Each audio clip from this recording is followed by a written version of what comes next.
Okay, so I get a call yesterday from my friends over at Rockford Fosgate, and they said, "Hey," they said, "you still got your Ranger Crew that you've been working on, that project car?" I'm like, "Yeah, we still got it. We just finished up the suspension, man. It looks awesome."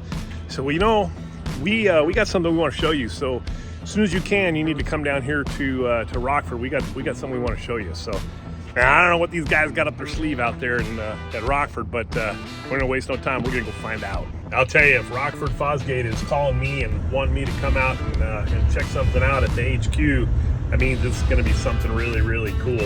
I'm guessing it's gonna be over the top.